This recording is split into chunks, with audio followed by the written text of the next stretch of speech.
nusja që përzëvjehrën pica dhe konflikti familjar. Në një lagje të qetë, mes pallateve të larta dhe kopshtit të vogël që ndriçonte nga dielli i mëngjesit, jetonte Ana, një vajzë e re, e bukur dhe zgjuar, që sapo ishte martuar me Markun, një djalë nga një familje e njohur dhe e respektuar në qytet. Ana ishte gjithmonë e kujdesshme, e përkushtuar ndaj shtëpisë së re dhe njëkohësisht e dashur ndaj vjerrës së saj, zonjës Liria, një grua e moshës së mesme me përvojë dhe zakonisht shumë e durueshme, por me disa zakone të cilat ndonjëherë bënin bashkëtesën të vështirë. Martesa kishte kaluar mirë në fillim. Ana dhe Marku kishin filluar jetën e tyre të re në një apartament të vogël, por komod dhe Liria shpesh vinte për vizita, duke sjell disa këshilla të mençura për menaxhimin e shtëpisë. Në fillim, Ana e priste me kënaqësi, sepse besonte se përvoja një gruaje më të madhe mund t'i shërbente si një mësuese e mirë. Por me kalimin e kohës, disa zakone të Lirisë filluan të krijonin tension. Një mëngjes të bukur pranvere, kur dielli ndriçonte dritaret e dhomës së ndenjes dhe aroma e kafes së sapobër përhape në çdo cep të apartamentit, Ana u zgjua në qetë duke menduar për ditën e punës që e priste. Por përpara se të dilte për ta përshëndetur Markun, që po përgatitej për zyrë, dëgjoi një zhurmë të pazakont nga kuzhina. Kur hyri aty, ajo gjeti një skenë që e shqetësoi menjëherë. Liria ishte ulur në tryezë me nipin e vogël, Tomin, duke i dhënë një fet pica. Ana ndjeu një ftohtësi në stomak. Ajo kishte qenë gjithmonë e kujdesshme për dietën e Tomit dhe nuk i lejonte ëmbëlsirat ose ushqime të shpejta, duke preferuar vakte të shëndetshme, të balancuara dhe të përgatitura në shtëpi. Por tani, vjehra po thyente rregullat e saj dhe po ushqente nipin e saj me diçka që Ana nuk e konsideronte të përshtatshme. Liri, çfarë po bën? Pyeti Ana me një ton të butë, duke u përpjekur të mbajë qetësinë. Por zëri i saj kishte një vibrim të brendshëm të nervozizmit. Vjehra ngriti syt dhe i buzëqeshi me pafajsi. Ana, po e shijon Tomi. Nuk është keq të hanë një herë një picë. Gjithsesi, është vetëm një herë. Por Ana nuk mund të pranonte këtë. Për të, ishte çështje parimesh. Ajo nuk dëshironte që nipi të merrte zakone të këqija që mund të ndikojnë në shëndetin e tij. Ajo u afrua dhe nxori pica nga dora e Liris, duke e vënë në tryezë me vendosmëri. Jo, Liri, nuk mund të bëhet kështu. Ne kemi vendosur që ushqimi i Tomit duhet të jetë i shëndetshëm dhe i kontrolluar. Nuk mund të kapërcejmë këtë rregull. Një heshtje e rëndë mbërtheu dhomën. Tomi, i vogël dhe i pafajshëm, filloi të shikonte përreth me sy të gjerë, duke ndjerë tensionin që po krijohej. Liria, që zakonisht ishte shumë e qetë, tani duke e turbull dhe pak e zemëruar. Ana, nuk dua të sfidoj, por kam qenë unë që e kam rritur Markun. Kam përvojë dhe di të kujdesem për fëmijët. Nuk është një tragjedi një fet pica. Ana ju drejtua me një ton më të fortë, duke ndjerë një forcë të re brenda saj që nuk kishte ndërmend të përmbaj. Liri, nuk është çështje tragjedie. Është çështje respekti për rregullat e shtëpisë që kemi vendosur unë dhe Marku. Nëse nuk mund ta respektoni këtë, atëherë nuk ka vend për ju këtu në këtë shtëpi. Fytyra e vjehrës u zbehu. Ajo nuk kishte pritur një reagim kaq të fortë. Ana vazhdoi. E di që keni përvojë, por kjo është familja jon tani. Unë jam nën e kujdesshme dhe grua që do të vendos për shëndetin dhe mirëqenien e familjes time.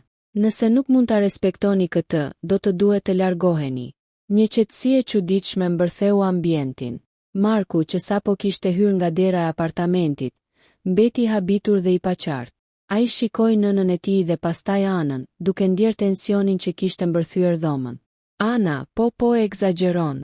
Pyeti me zë të butë, duke u përpjekur të ndërhyj. Por Ana, me vendosmëri të palëkundur, i tha: Jo, Mark, kjo nuk është eksagjerim. Është respekt dhe kujdes për fëmijën tonë dhe rregullat e shtëpisë. Liria nuk mund të qëndrojë këtu nëse nuk e respekton këtë. Vjehra u ngrit ngadalë, duke ndjerë një dhimbje të thellë në zemër. Ajo e kuptoi se nuk mund të shkel vendimet e Anës dhe se kjo situatë ishte një pikë kthese në marrëdhënien e tyre. Pas një çasti heshtjeje, ajo u largua nga shtëpia, duke marrë me vete ndjesinë e zhgënjimit dhe dhimbjes. Tomit ju desh pak kohë për të qetësuar, por Ana e mbajti atë në krah dhe i tha: Nipi im i dashur, gjithçka është në rregull. Në shtëpinë tonë, ne kujdesemi për shëndetin dhe lumturinë tënde. Marku u afrua dhe e përqafoi Anën. Ai ndjeu një respekt të ri për gruan e tij, për vendosmërinë dhe guximin e saj. Ai kuptoi se marrëdhënia me nënën e tij kishte nevojë për rregull dhe kufi, dhe se Ana po tregonte vendosmërinë për të krijuar një familje të shëndetshme dhe të harmonishme. që nga ajo ditë marrëdhënia e Anës dhe Lirisë ndryshoi përgjithmonë. Konflikti i Picës u bë një simbol i vendosmërisë dhe parimeve që Ana donte të ndante me familjen e saj. Dhe për Tomin, kjo ishte një mësim i hershëm për rëndësinë e zakoneve të shëndetshme dhe respektit për rregullat e shtëpisë. Pasojat e vendosmërisë së Anës dhe reagimi i Lirisë. Ditët pas përplasjes së famshme me Picën ishin të tensionuara për të gjithë shtëpinë. Ana ndjeu një lehtësim të brendshëm që kishte vendosur rregullin, por njëkohësisht edhe një shqetësim për pasojat që mund të sillte vendimi i saj. Ajo nuk donte të krijonte armiqësi me Lirin, por gjithashtu nuk mund të komprometonte parimet e saj për shëndetin dhe mirëqenien e Tomit. Marku po përpiqej të mbante paqen. Ai kuptonte vendosmërinë e gruas së tij, por nuk mund të mos ndjejë një shqetësim për tensionin me nënën. Ai përpiqej të telefononte Lirin shpesh, duke u përpjekur të shpjegonte se Ana nuk ishte ndërmend të fyej ose të pengoj dashurinë e saj për nipin. Por Liria nuk u përgjigjej. Mesazhet e saj mbeteshin pa u kthyer dhe telefonatat përfundonin në heshtje. Ana filloi të ndjente pasojat e gjendjes emocionale që kishte krijuar. Një ndjenjë fajësie e vogël e goditi her pas here. A kishte vepruar ajo me shumë ashpërsi? A e kishte dëmtuar marrëdhënien e Markut me nënën e tij? Por sa herë shikonte Tomi duke u buzëqeshur dhe duke ngrënë vakte të shëndetshme, ajo ndjeu qartësinë se kishte marrë vendimin e duhur. Ndërkohë Liria po përballej me një ndjesi të re. Ajo kur nuk kishte ndjerë që dikush të vendoste kufi ndaj saj. Dhe përplasja me Anën e bëri të ndjehej e refuzuar dhe e lënduar. Ajo nuk ishte mësuar që dikush t'i thoshte se si duhet të rritej nipi i saj. Ajo e kuptonte se Ana po ushtronte një autoritet të ri, por zemra e saj nuk pranoni lehtësisht të hiqte dorë nga roli i saj. Ditët kalonin dhe Liria filloi të kalonte më shumë kohë jashtë shtëpisë, duke vizituar shoqet, duke bërë pazarin dhe shpesh duke kaluar kohë vetëm, duke reflektuar mbi marrëdhëniet e saj. Ajo filloi të kuptonte se vendosmëria e Anës nuk ishte kundër saj personalisht, por një mënyrë për të krijuar një strukturë dhe siguri për familjen e re. Megjithatë, zemra e saj ende ishte e lënduar dhe një ndjenjë krenarie e pengoi ta pranonte këtë menjëherë. Ana, nga ana tjetër, përpiqej të rikthejë një komunikim të butë. Ajo filloi t'i dërgonte mesazhe të thjeshta, pa akuzë, vetëm për të treguar që respektonte Lirin dhe vlerësonte përvojën e saj, por që tani kishte ardhur koha për të ndërtuar rregullin e familjes së saj. Ajo shkruante mesazhe si: Liri, e di që ke përvojë dhe respektoj shumë, por tani është koha që të ndjekim rregullat e shtëpisë son për shëndetin e Tomit. Të dua shumë dhe shpresoj të kuptosh vendimin tim. Pas disa ditësh heshtjeje, Liria ju përgjigj me një mesazh të shkurtër, por të sinqert. Ana, po e kuptoj. Nuk është e lehtë për mua, por po përpiqem. Të dua dhe faleminderit që kujdesesh për Tomin. Ky mesazh solli një ndjenjë lehtësimi të madh tek Ana. Ajo kuptoi se përplasja nuk kishte shkatëruar marrëdhënien, por kishte shërbyer si një pikë kthese për të vendosur kufit e shëndetshëm dhe respektin reciprok. Ditët kaluan dhe marrëdhënia filloi të rritet me një dinamik të re. Liria nuk u largua plotësisht, por filloi të vizitonte më shpesh shtëpinë e Anës, duke sjellë ndonjë dhuratë për Tomin ose duke ndihmuar në punët e shtëpisë. Ana e priti me qetësi dhe respekt, duke treguar se mund të kishte dashuri dhe rregull në të njëjtën kohë. Një mëngjes, ndërsa Ana përgatitej të ushqente Tomin me një mëngjes të shëndetshëm dhe të ngrohtë, Liria hyri në kuzhinë dhe buzëqeshi. Ana, sot do të bëjmë diçka së bashku për Tomin. Dua të gatuaj një recetë të re që mësova. Nuk është pica, por jam e sigurt që do t'i pëlqejë. Ana e shikoi me habi dhe një buzëqeshje e vogël u shfaq në fytyrën e saj. Ishte një fillim i ri.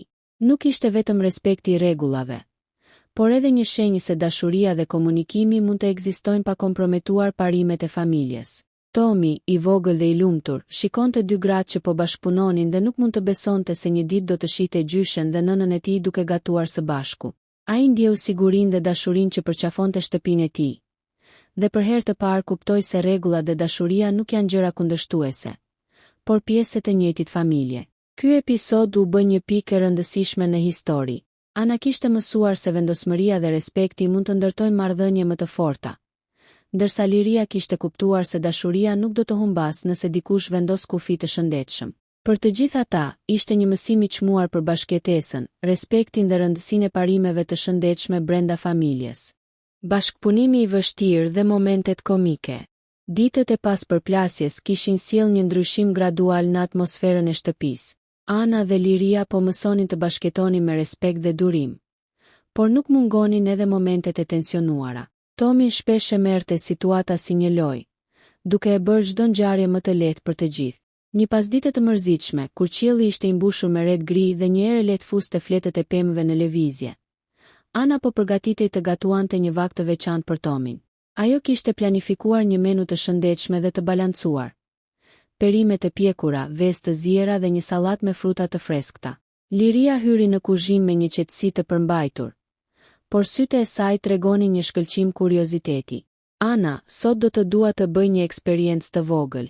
Po mendoja të shtoja disa qiqra në sallatë, po shpresoj që nuk po të bezdis. Ana e shikoi me kujdes, por pa nervozizëm. Ajo vendosi të lejonte këtë, duke menduar se ishte një mënyrë për të krijuar bashkëpunim. Po, Liri, le të provojmë. Tomit i pëlqen kur e shohim të dyja duke punuar bashk.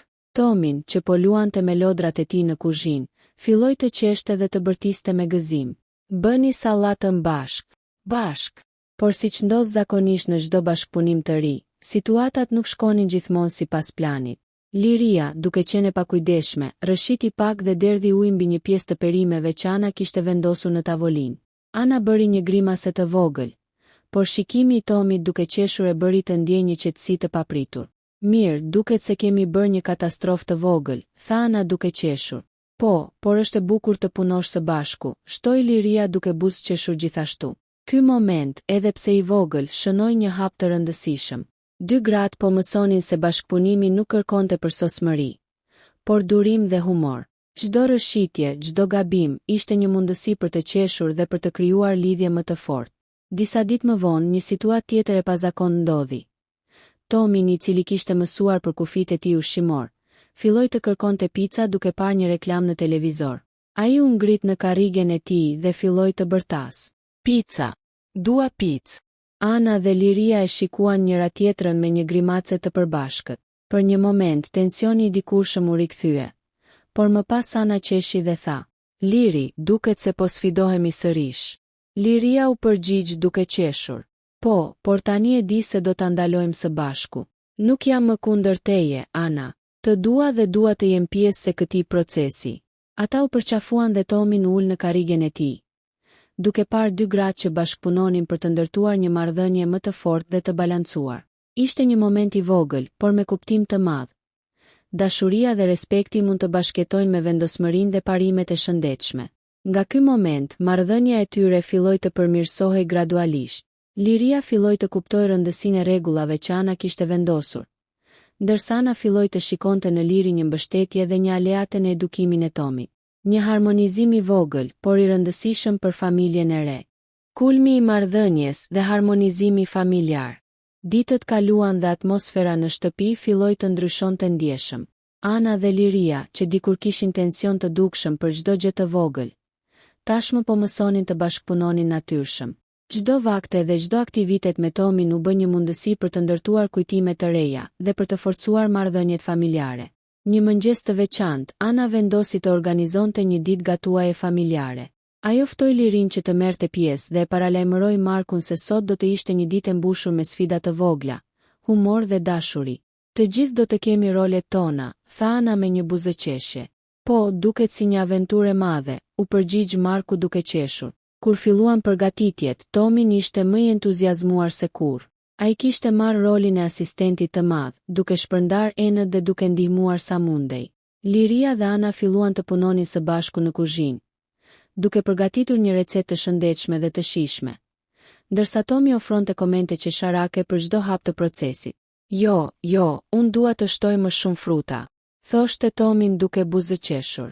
Mirë, por vetëm pak, tha Ana duke qeshur dhe duke ndjekur rregullat e saj. E kuptova, Ani, shtoi Liria duke ndihmuar të voglin të mos te kalonte sasinë e duhur. Momenti që të gjithë prisnin ndodhi kur ushqimi u vendos në tavolinë. Ishte një kombinim i vakteve të shëndetshme, por edhe me disa ëmbëlsira të vogla për Tomin, një kompromis që tregonte bashkëpunimin e ri midis Anës dhe Liris. Tomin, i lumtur, shikonte dy gratë që punonin së bashku dhe ndjeu dashurinë dhe sigurinë e një familje të fortë. Ana e kuptoi atë që gjithmonë kishte dashur, që marrëdhënia nuk është për të vendosur kush ka të drejtë, por për të ndërtuar respekt dhe dashuri për njëri tjetrin dhe për fëmijën që kishin përgjegjësi të përbashkët. Pas drekës, të gjithë ulën në dhomën e ndenjes dhe filluan të flisnin për gjërat që kishin ndodhur në ditët e fundit. Liria, me një ton të butë dhe të ngrohtë, tha: "Ana, dua të falënderoj. Fal teje ka mësuar të jem më e durueshme dhe të kuptoj se vendimet e tua janë për të mirën e Tomin. Tani ndihem pjesë e familjes tuaj dhe jo vetëm një mysafire." Ana ndjeu një lehtësim të madh dhe një emocion të papërshkrueshëm. Ajo ju përgjigj: "Liri, edhe unë të falënderoj. Të kam afruar më shumë se kur me familjen tonë dhe tani ndjej se jemi një ekip i vërtet." Marku i shikoi të dyja dhe ndjeu krenari për gruan dhe nënën e tij. Ai e kuptoi se përplasjet e vogla dhe konfliktet e hershme nuk ishin shenja të dobësisë, por mundësi për rritje dhe afrime. Tomin, i vogël dhe i lumtur, e përqafoi nënën dhe gjyshen njëkohësisht. Ai ndjeu se dashuria mund të bashkëtonte me rregulla dhe respekt. Ishte një moment i veçantë, i paharrueshëm, që tregonte se çdo konflikt mund të kthehet në një mundësi për lidhje më të fortë dhe harmonizim. Nga ky moment, Ana, Liria dhe Marku filluan të organizonin më shpesh aktivitete së bashku. Ata kuptuan se respekti i rregullave nuk është kundër dashurisë, por pjesë e saj. Dhe për Tomin, çdo ditë ishte një mundësi për të mësuar nga një familje e bashkuar, e dashur dhe e kujdesshme. Kështu historia e picës, e përplasjes dhe e vendosmërisë së Anës u kthye në një mësim të çmuar. Vendosmëria dhe respekti krijojnë baza të forta për dashuri dhe marrëdhënie të qëndrueshme. Konfliktet nuk janë fundi, por fillimi i një udhëtimi drejt kuptimit dhe bashkëtesës së vërtetë. Dashuria dhe harmonizimi i familjes.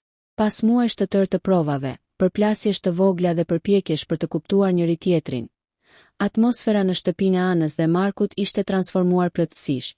Liria nuk ishte më një mysafire e përhershme që vinte dhe shkonte sipas humorit të saj. Ajo ishte pjesë e një ekipi, bashkë me Anën dhe Markun, një aleate në edukimin e Tomin dhe një gjyshe e dashur dhe e kujdesshme. Ana, që kishte filluar historinë duke ndier ankth për vendosmërinë e saj ndaj rregullave, tani ndihej e qetë dhe e sigurt. Ajo kuptoi se dashuria nuk është vetëm emocioni i ngrohtë, por edhe vendosmëria për të ruajtur shëndetin, respektin dhe harmoninë në familje. Çdo sfidë që kishin kaluar kishte ndihmuar në ndërtimin e lidhjeve të forta dhe të sinqerta. Një mëngjes të qetë fundjave, të gjithë ulën për të bërë mëngjes së bashku. Ana po përgatitej të bënte një recetë të shëndetshme me fruta dhe vezë, ndërsa Liria ndihmonte Tomin të përzgjidhte frutat e tij të preferuara. Marku ul pranë dhe vështronte me dashuri. "Shihni këta tre," tha ai me një buzëqeshje të ngrohtë, "një familje e vërtet." Tomin qeshi dhe tha: "Po, ne jemi ekipi më i mirë." Ana dhe Liria shkëmbyen një buzëqeshje të veçantë. Ato e dinin se nuk kishte më nevojë për konflikte për të vendosur kufi. Tani gjithçka bazohej në respekt, dashuri dhe komunikim të hapur. Në atë moment, Ana kuptoi diçka të rëndësishme. Ndonjëherë, për të ndërtuar një familje të fortë, duhet të jesh i vendosur, të mbash parimet e tua dhe të tregosh guxim për të thënë jo kur është e nevojshme. Por gjithashtu, duhet të jesh i gatshëm të falësh, të kuptosh dhe të punosh së bashku me të tjerët. Liria, nga ana e saj, kishte mësuar një mësim të rëndësishëm. Dashuria nuk humbet kur dikush vendos kufi. Ajo vetëm rritet dhe bëhet më e qëndrueshme kur ka respekt dhe bashkëpunim. Dhe kështu, historia e picës që dikur kishte shkaktuar një përplasje të madhe u kthye në një tregim të bukur mbi bashkëtesën dhe marrëdhëniet familjare. Çdo sfidë, çdo debat dhe çdo moment i tensionuar shërbeu për të krijuar një bazë të fortë për dashuri, respekt dhe siguri për fëmijën e tyre, Tomin. Në fund, ajo që mbeti ishte e qartë. Familja nuk është vendi ku gjithçka shkon pa pengesa, por vendi ku përplasjet e vogla mund të shndërrohen në mundësi për rritje dhe ku dashuria dhe respekti mund të ekzistojnë njëkohësisht. Dhe ndërsa Ana, Liria, Marku dhe Tomi shikonin njëri tjetrin dhe buzëqeshnin, ata e ndjen se çdo sakrificë dhe çdo sfidë kishte vlejtur. Kështu përfundojnë 5 pjesët e tregimit, duke marrë rrugën nga konflikti dramatik me picën tek harmonizimi i familjes dhe lidhja e fortë e Anës, Liris dhe Tomin.